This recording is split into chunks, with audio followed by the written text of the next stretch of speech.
The Rebellion of the Thrones. The story did not end with David. The shepherd who had defeated giants, sung psalms in the night, and governed under the shadow of the Most High, reached the end of his path, leaving behind him a crown, a throne, and a promise.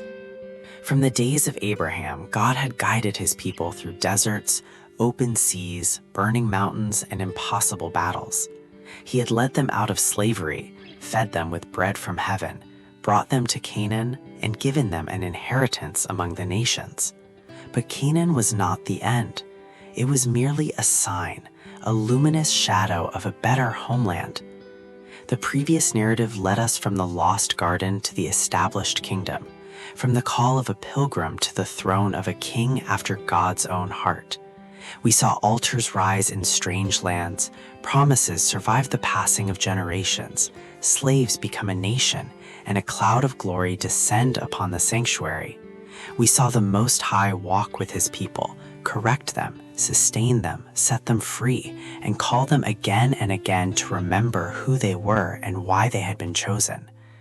Israel had not been born to live confined within its own borders.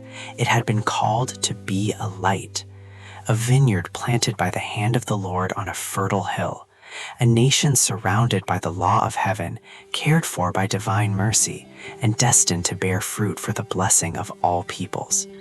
Every sacrifice pointed to a greater lamb. Every priest announced a perfect mediator. Every faithful king was merely a reflection of the coming king. Every earthly victory whispered the hope of an eternal victory. Now a new stage opens before us. David sleeps with his fathers, but the promise remains alive.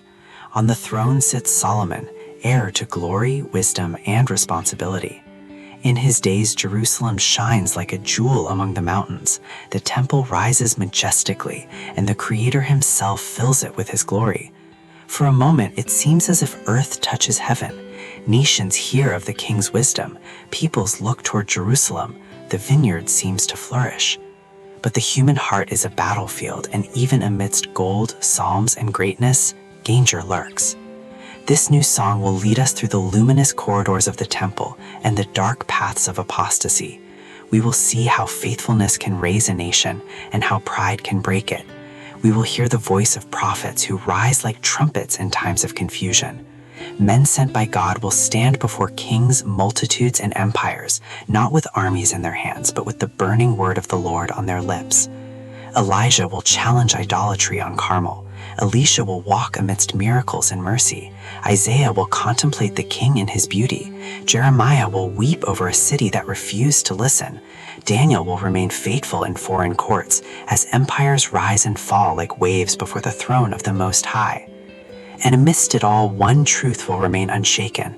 God does not abandon his purpose. Though Israel stumbles, though Judah rebels, though Jerusalem is besieged, though the temple burns and the children of the covenant are led captive to distant lands, the Lord will continue to work. His promises will not be buried beneath the ruins. His covenant will not be overcome by human infidelity. From amidst the pain, he will raise hope. From amidst the exile, he will awaken repentance. From amidst the ashes, he will cause a vision more glorious than any earthly kingdom to spring forth. For the story of Israel is not merely the history of an ancient people. It is a mirror. It is a warning. It is an invitation. Remember your call to walk as an heir of a sacred mission, not an heir to a dead tradition, but to a living promise. The same voice that called Abraham, guided Moses, sustained David, and spoke through the prophets still calls today to a generation living between two worlds, the one that is fading and the one that is soon to come. These narratives are not ruins of the past, they are torches for the present. In them we will see that God seeks faithful hearts when multitudes bow before modern idols. We will see that true greatness is not measured by crowns, temples, or riches, but by humble obedience to the King of the universe.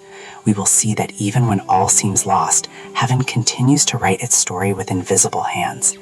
And at the end of this path, beyond judgment, captivity, and tears, the visions of future glory will open. This song does not end in Babylon. It does not end in the ruins of Jerusalem. It does not end in the silence of the centuries. Therefore, enter these narratives with an awakened heart. Walk alongside kings and prophets, listen to the warnings, tremble at the falls, rejoice in the restorations. Look beyond Canaan, beyond Jerusalem, beyond every human kingdom. For you too are an heir. And as you progress through these narratives, remember, God's inheritance belongs not to those who only look to the past, but to those who live awaiting the heavenly Canaan.